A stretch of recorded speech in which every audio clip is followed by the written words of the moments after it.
مال اللہ کی نعمتوں میں ایک بہت بڑی نعمت ہے۔ مال کے بغیر زندگی کا کاروبار نہیں چل سکتا ہے۔ انسان کی بنیادی ضرورت ہے، کھانا چاہیے، کھانے کے لیے پیسہ چاہیے، مال چاہیے، کپڑا ضروری ہے، ستر ڈھکنا ہے، اس کے لیے پیسے کی ضرورت ہے۔ بیمار پڑ گیا، علاج کے لیے پیسوں کی ضرورت ہے۔ تو مال کی اہمیت ہے، اور مال اللہ کی نعمتوں میں بہت بڑی نعمت ہے۔ اسی لیے کوئی بندہ اگر حلال طریقے سے مال کماتا ہے، شریعت نے اس کو بھی عبادت قرار دیا ہے۔ رزق حلال کے لیے جد و جہد کرتا ہے، اپنے بیوی بچوں کے معاش کے لیے، اخراجات کے لیے تگ و دو کرتا ہے، شریعت نے اس کو بھی عبادت قرار دیا ہے۔ ایک صحابی حضرت جابر ابن عبداللہ رضی اللہ تعالی عنہ حضور اکرم صلی اللہ علیہ وسلم کی خدمت اقدس میں حاضر ہوئے، اور حضور اکرم صلی اللہ علیہ وسلم سے مصافحے کا ان کو شرف حاصل ہوا۔ جب مصافحہ کیا تو حضور اکرم صلی اللہ علیہ وسلم نے دیکھا کہ ان کے ہاتھ کھردرے ہیں۔ اللہ کے رسول نے پوچھا، تمہارے یہ ہاتھ کھردرے کیوں ہیں؟ کہا، یا رسول اللہ، میں نال بندی کا کام کرتا ہوں، کام ایسا ہے جس کی وجہ سے ہاتھ کو کھردرا ہونا ہی ہے۔ تو قربان جائیے، جناب رسول اللہ صلی اللہ علیہ وسلم نے اس ہاتھ کو لیا اور فرمایا، ہذہ ید لا تمسها النار، یہ وہ ہاتھ ہے جس کو جہنم کی آگ نہیں جلا سکتی ہے۔ یعنی یہ وہ ہاتھ ہے جو رزق حلال کے لیے جد و جہد کرتے ہوئے کھردرے ہو گئے ہیں، بیوی بچوں کے معاش کے لیے جد و جہد کرتے ہوئے کھردرے ہو گئے ہیں۔ یہ وہ ہاتھ ہے جسے جہنم کی آگ نہیں جلا سکتی ہے۔ تو مال کی بڑی اہمیت ہے، مال اللہ کی بڑی نعمت ہے، لیکن شریعت نے پابند کیا ہے۔ ایسا نہیں کہ جہاں سے ملے، جیسے ملے، جس کا ملے، لوٹ سے ملے، ڈاکہ ڈال کے ہو، چوری ہو، دھوکہ دے کے ہو، چاہے جس کا مال ہو اپنا لو، کام نہیں، یہ تو وبال ہے تمہارے لیے، تباہی کا ذریعہ ہے۔ اس لیے جس جسم کی پرورش حرام غذا سے ہوئی ہے وہ جہنم میں ہی جانا ہے۔ اور جو آدمی حرام کماتا ہے، حرام کھاتا ہے، نیک عمل کی اس کو توفیق بھی نہیں ملتی ہے، مزاج بگڑ جاتا ہے، نماز پڑھنے کو جی نہیں چاہتا ہے، قرآن پڑھنے کو جی نہیں چاہتا ہے، ذکر و اذکار میں جی نہیں لگتا ہے، بس پڑھ لیتا ہے، ٹھیک ہے۔ قرآن کریم میں اللہ تبارک و تعالیٰ نے انبیاء کرام علیہم السلام سے کہا، یا ایھا الرسل کلوا من الطیبات واعملوا صالحا۔ انبیاء کرام سے اللہ فرما رہے ہیں، اے نبیو، حلال کھاؤ، پاکیزہ کھاؤ، تو کیا ہوگا؟ واعملوا صالحا، اور عمل صالح کرو۔ حلال کھاؤ اور عمل صالح کرو۔ اب علماء نے یہاں لکھا یہ دو حکم ہے کہ ایک حکم ہے حلال کھاؤ اور عمل صالح کرو، یہ دونوں کا جوڑ سمجھ میں نہیں آیا؟ تو علماء نے لکھا ہے کہ اصل میں یہ ایک ہی حکم ہے۔ مطلب یہ ہے کہ حلال کھاؤ گے تو عمل صالح کی توفیق ملے گی، حلال کھاؤ گے نماز میں لذت ملے گی، نماز میں جی لگے گا، حلال کھاؤ گے قرآن پڑھنے کو جی چاہے گا، حلال کھاؤ گے تو اچھا کام، اچھی بات کرنے کا جی چاہے گا۔ حرام کھاؤ گے اچھائی کی طرف ذہن نہیں جا سکتا ہے۔ اس لیے فرمایا کہ بھئی حلال کھاؤ، حلال کماؤ۔ اچھا ایک بات اور قرآن کریم نے کہا، حدیث میں بھی حضور اکرم صلی اللہ علیہ وسلم نے فرمایا، آپ حضرات نے بارہا سنا ہوگا کہ قیامت کے دن انسان کے قدم اللہ کے سامنے سے اس وقت تک ہٹ نہیں سکتے جب تک وہ چند باتوں کا جواب نہ دے دے۔ ایسا نہیں کہ ہم مر گئے بات ختم ہو گئی، مرنے کے بعد قبر کا مرحلہ ہے، پھر حشر کا مرحلہ ہے، میدان حشر میں اللہ کے سامنے حاضری ہے۔ تو اللہ کے سامنے جو حاضری ہوگی پہلے چند باتوں کا جواب دینا پڑے گا۔ توجہ ہے نا؟ اللہ تعالی ہم سب کو اس پر عمل کرنے کی توفیق عطا فرمائے۔ پہلا سوال ہوگا، مال کہاں سے کمایا؟ آزاد نہیں چھوڑا جیسے کما لو، مال کہاں سے کمایا اس کا جواب دو۔ اب ظاہر ہے جس کے پاس جتنا مال ہوگا اتنا جواب دینا ہوگا نا۔ جس کے پاس تھوڑا مال تھا، کمایا، غربت میں گزر گیا، یہ اللہ کمایا تھا، دن بھر کمایا، رات میں ختم ہو گیا، وہ تو جلدی جنت میں چلا جائے گا نا۔ اسی لیے بعض روایتوں میں آتا ہے کہ یہ غربا جو ہیں اپنی غربت سے پریشان نہ ہوں، قیامت کے دن مالداروں سے 500 سال پہلے جنت میں جائیں گے۔ کیوں؟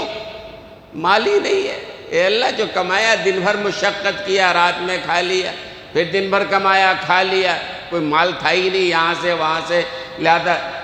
لیکن جن کے پاس جتنا مال ہوگا حساب کتاب میں تو اتنا ہی دیر لگے گا نا۔ بھئی کہاں سے کمایا جواب دینا پڑے گا، اور پھر یہ کہاں سے کما لیا وہ جواب دے دیا تو مسئلہ حل نہیں ہوگا۔ کہاں خرچ کیا وہ بھی جواب دینا پڑے گا۔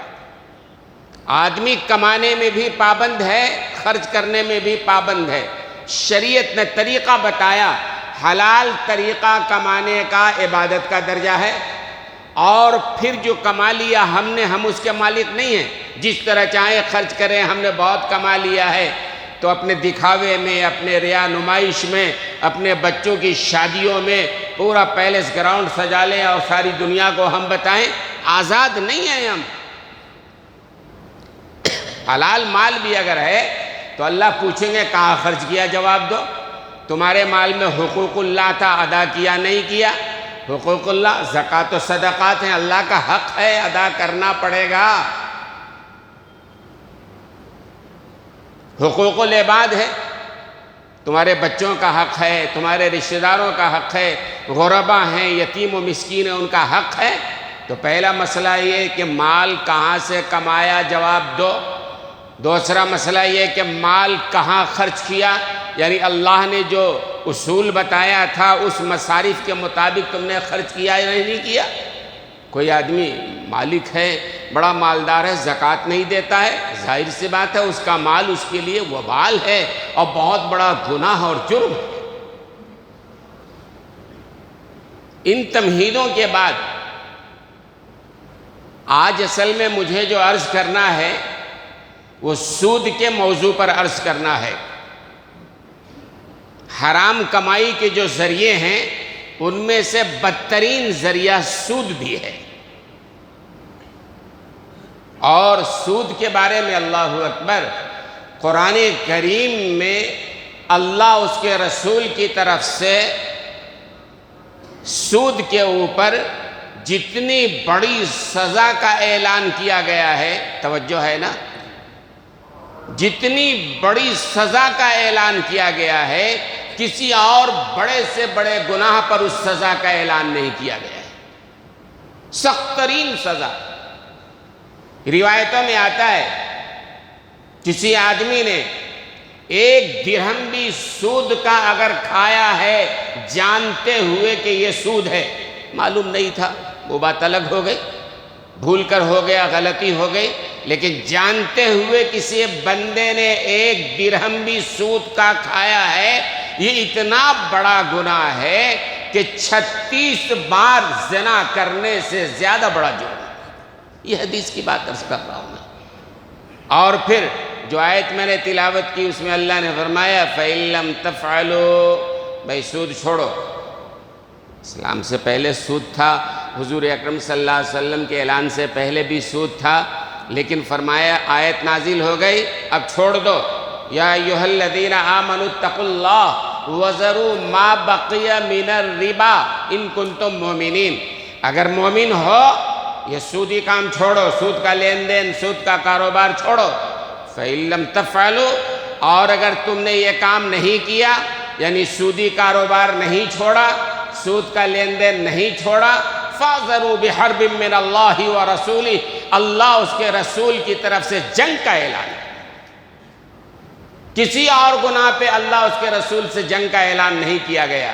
سود کے بارے میں قرآن کریم میں ڈائریکٹ ہے، اگر سود کو نہیں چھوڑو گے تو اللہ اس کے رسول کی طرف سے اعلان جنگ سن لو۔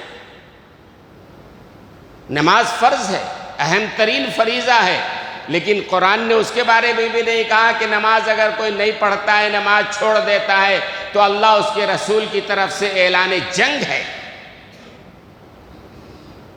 زکوٰۃ فرض ہے، لیکن کوئی آدمی زکوٰۃ میں کوتاہی کرتا ہے تو اس کے بارے میں بھی قرآن نے یہ نہیں کہا کہ جو زکوٰۃ نہیں دیتے ہیں اللہ اس کے رسول کی طرف سے اعلان جنگ ہے۔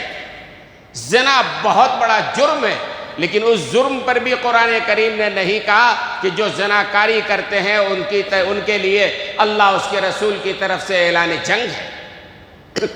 شراب نوشی ہے، بدکاری ہے، خنزیر کھانا ہے، کسی بھی گناہ کے بارے میں قرآن میں یہ نہیں کہا گیا کہ اللہ اس کے رسول کی طرف سے جنگ ہے، لیکن سود کے بارے میں کہا گیا جو لوگ سودی کاروبار کرتے ہیں، سود کا لین دین کرتے ہیں، اللہ اس کے رسول کی طرف سے اعلان جنگ ہے نا۔ بہت ہم سمجھتے ہیں کہ سود سے ہماری معیشت اچھی ہو جائے گی، کسی کو سود پہ پیسہ ہم نے دیا اور سود کا پیسہ ہمارے پاس آیا، ہم نے سمجھا کہ ہمارا پیسہ بڑھ گیا۔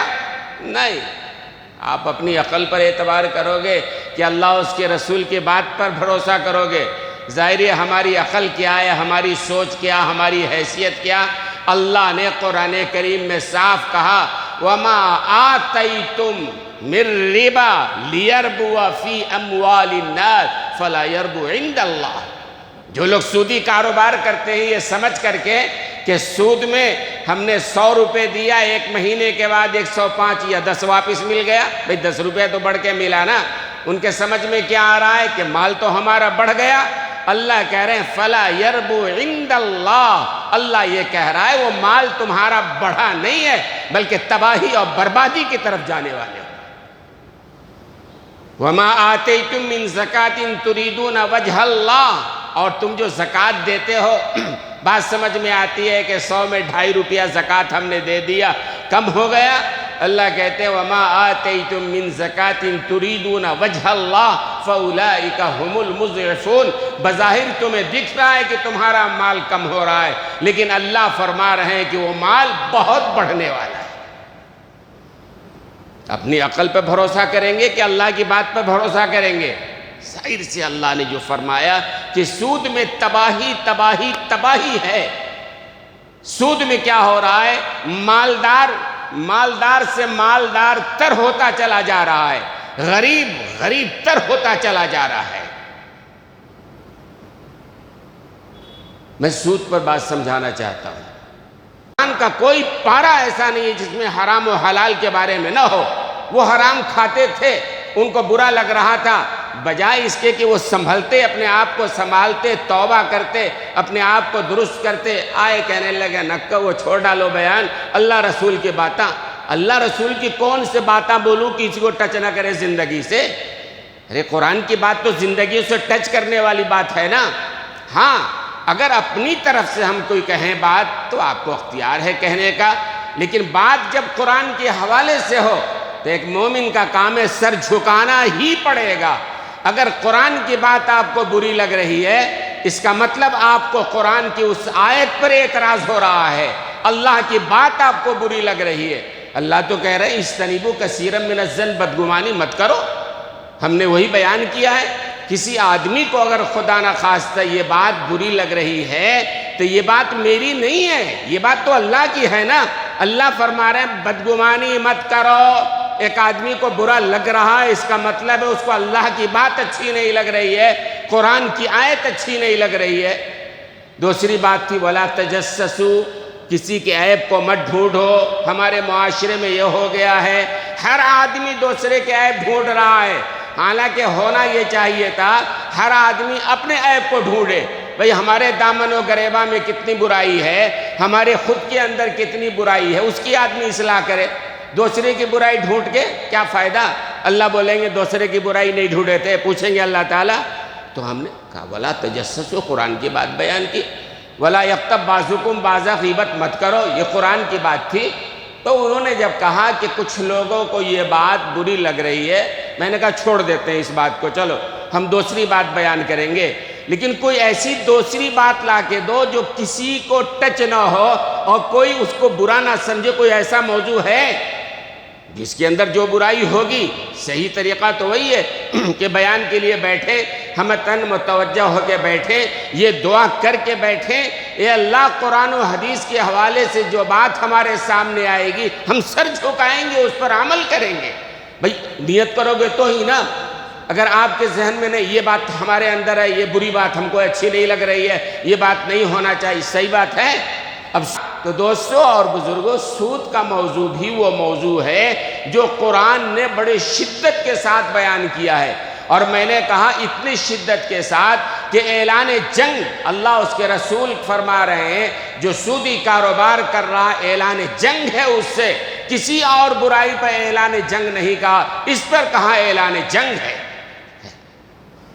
تو ظاہر سی بات ہے کسی کو اگر برا لگ جائے تو برا لگنے سے قرآن تو نہیں بدل جائے گا نا، قرآن تو وہی رہے گا، سرکار کی بات تو وہی رہے گی۔ اور ہم بھی یہاں بیٹھے ہیں، اللہ نے جب تک چاہا بیٹھے ہیں، جب تک چاہیں گے بیٹھے رہیں گے، جب تک اللہ کہلوائیں گے ہم انشاءاللہ کہیں گے، اور جب کبھی کہیں گے قرآن و حدیث کی بات ہی کہیں گے، ہم ان کی بات نہیں کریں گے کون کیا کہہ رہا ہے نہیں کہہ رہا ہے۔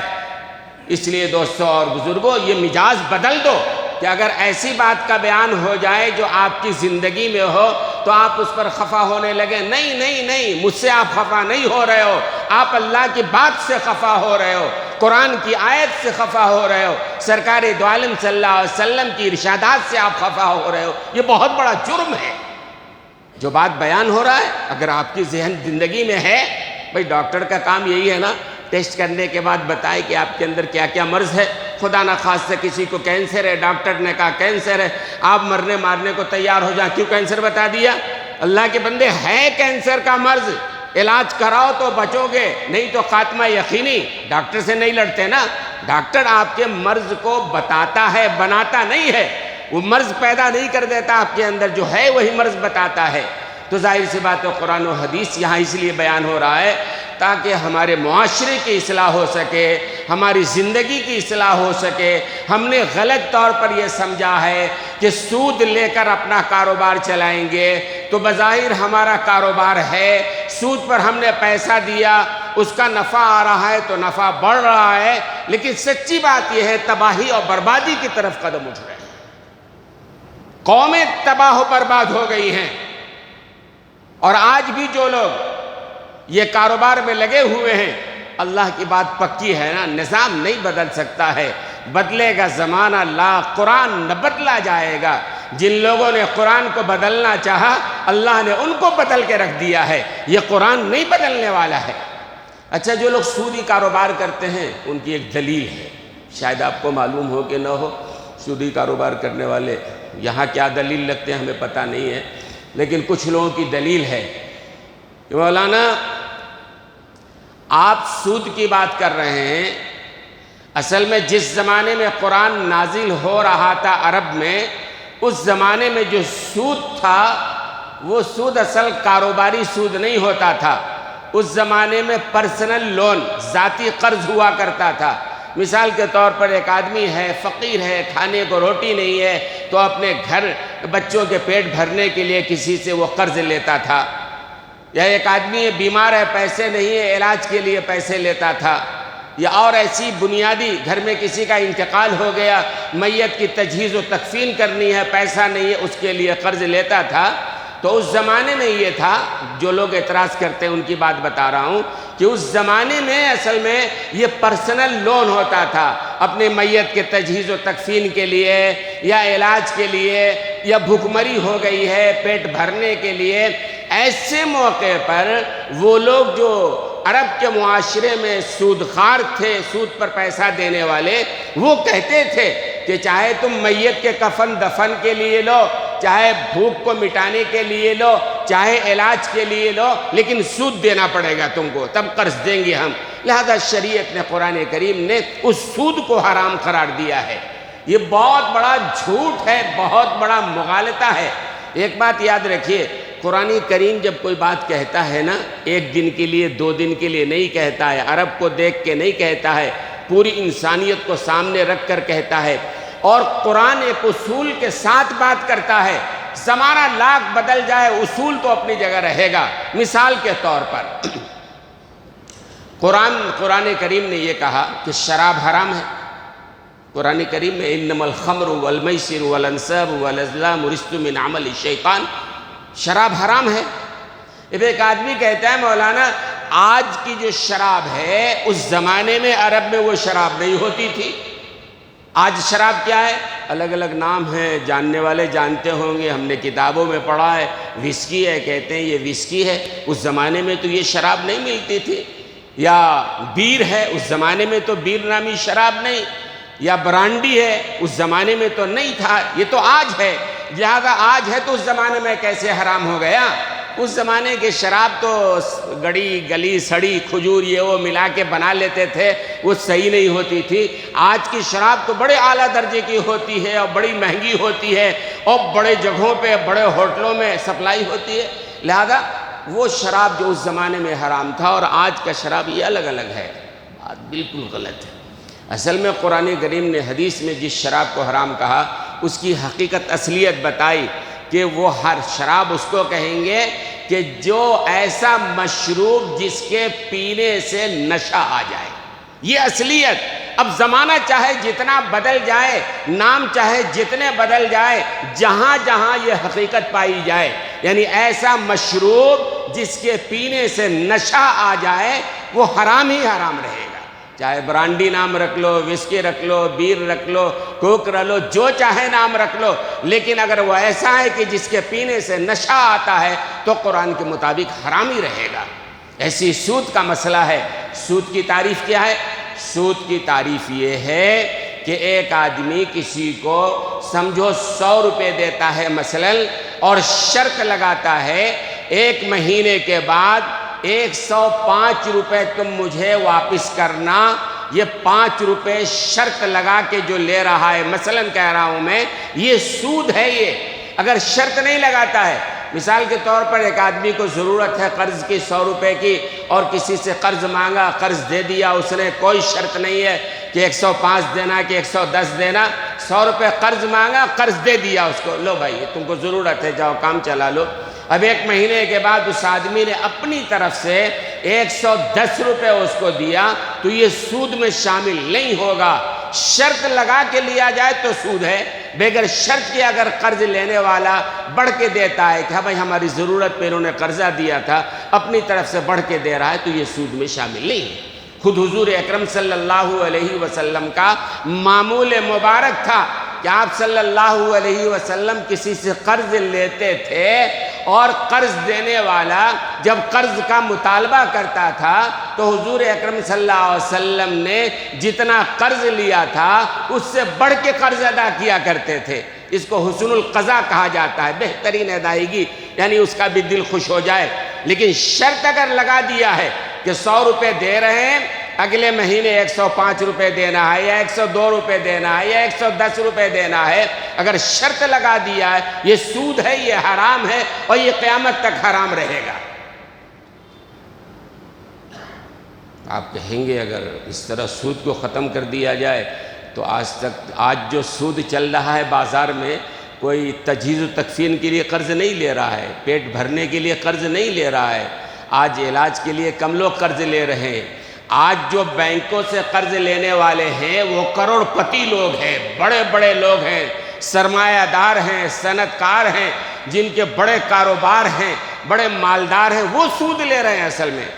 ایک صاحب ہمارے پاس آئے جن کے بہت ساری گاڑیاں ہیں، بسیں ہیں، بہترین چل رہی ہیں، آئے مسئلہ پوچھ رہے ہیں کہ مولانا میرے پاس اتنا سرمایہ ہے، پیسہ ہے، میں چاہوں تو 10-20 بسیں بہترین میں لے سکتا ہوں پیسہ دے کر کے، لیکن ایسا میں نے کیا تو انکم ٹیکس والے کا پرابلم آئے گا، کیا یہ صحیح ہوگا کہ ہم بینک سے لون کے ذریعے گاڑیاں لے لیں؟ یہ بہت سارے لوگ سوال کرتے ہیں، انہوں نے بھی سوال کیا کہ یہ شکل کہ ہمارے پاس پیسہ ہے، چاہے تو ہم کیش دیں گاڑی لے لیں، لیکن ایسا کریں تو پھر IT کا مسئلہ پیدا ہوگا، اس لیے بینک سے لے سکتے ہیں کیا سود پر؟ ظاہر سی بات ہے اس کی اجازت بالکل نہیں ہے، بالکل اجازت نہیں ہے۔ کیوں نہیں ہے؟ ظاہر سی بات ہے سود ہے، اللہ اس کے رسول نے حرام قرار دیا ہے۔ تجارت کیسے بڑھے گی؟ اللہ کے بندے، کس نے کہا کہ تم اتنا بڑھا لو جس کے لیے سود لینا پڑے؟ بغیر سود کے جتنا کام ہو اتنا کرو۔ اور پھر شریعت نے اس کا متبادل بتایا ہے۔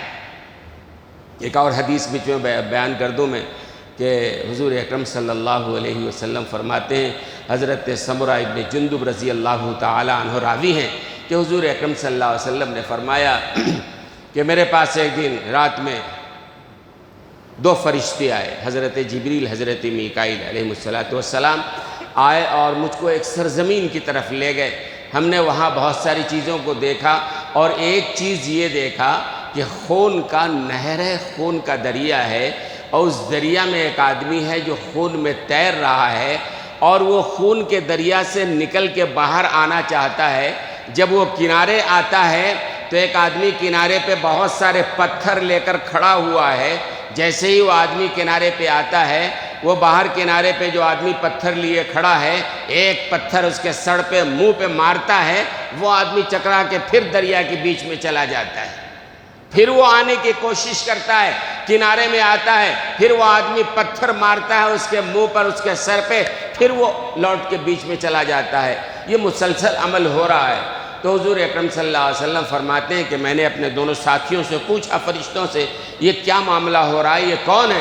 فرمایا کہ یا رسول اللہ صلی اللہ علیہ وسلم، یہ وہ لوگ ہیں جو دنیا میں سود کھاتے تھے، اس کی یہ سزا ان کو مل رہی ہے، اور قیامت تک، اسی روایت میں، قیامت تک یہ سزا ان کو ملتی رہے گی۔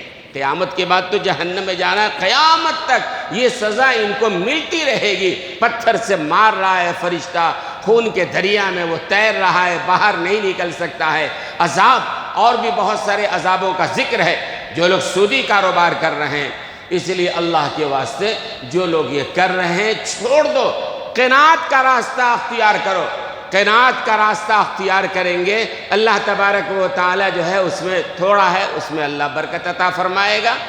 اور سچی بات تو یہ ہے کہ ہم نے خود اپنی زندگی ایسے بنا لی ہے، اپنے اخراجات ایسے بڑھا لیے ہیں، ورنہ اگر آدمی قناعت کا راستہ اختیار کرے تو کبھی مشکل پیش آنے والی بات نہیں ہے۔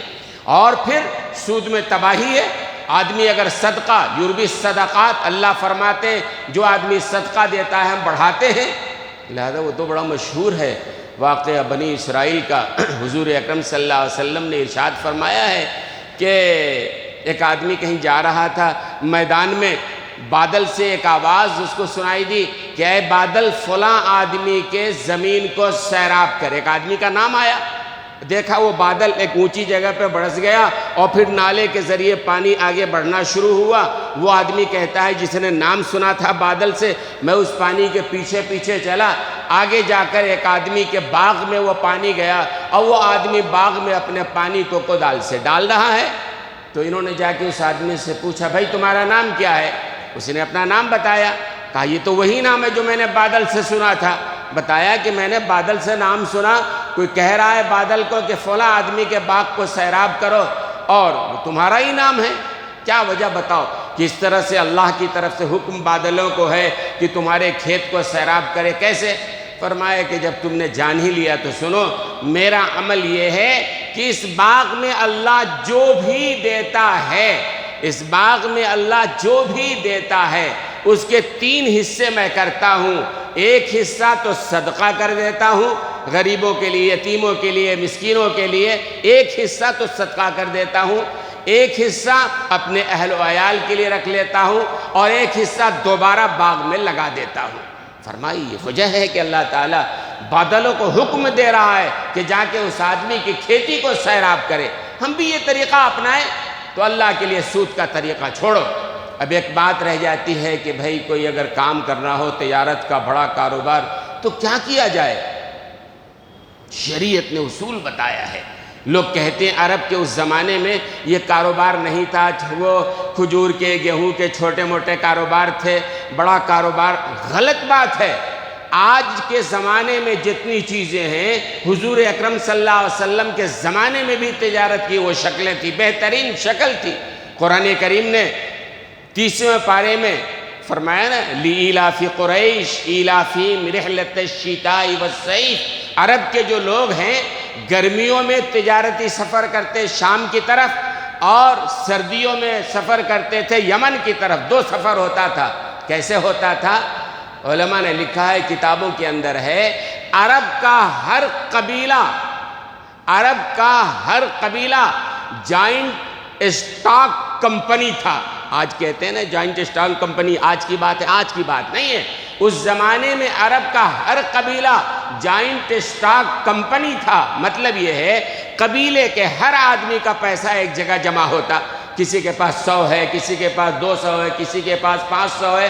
قبیلے کا ہر فرد اپنا پیسہ ایک جگہ جمع کرتا، جائنٹ اسٹاک کمپنی بناتا وہ، اور اس پیسے سے عرب سے مال لے جاتے، شام کی منڈی میں فروخت کرتے، اور شام کی منڈی سے مال لے کر آتے، عرب کی منڈی میں فروخت کیا کرتے تھے۔ اس میں جو نفع ہوتا، جس کا جتنا سرمایہ ہوتا، آپس میں بانٹ لیا کرتے تھے، ہے نا؟ اور یہ بات میں نے گزشتہ جمعہ بھی کہا تھا، خود حضور اکرم صلی اللہ علیہ وسلم نے تجارت کیا ہے، اصول دنیا کو بتایا ہے کہ حضرت خدیجہ الکبریٰ رضی اللہ تعالی عنہا کے مال کو لے کر حضور اکرم صلی اللہ علیہ وسلم بصرہ کے منڈی میں جایا کرتے تھے۔ مال حضرت خدیجہ الکبریٰ کا ہے، ان کی محنت نہیں لگ رہی ہے۔ حضور اکرم صلی اللہ علیہ وسلم مال لے کر بصرہ کے منڈی میں جا رہے ہیں اور وہاں سے تجارت کر کے آ رہے ہیں، جو نفع ہے نفع کو آپس میں تقسیم کر رہے ہیں۔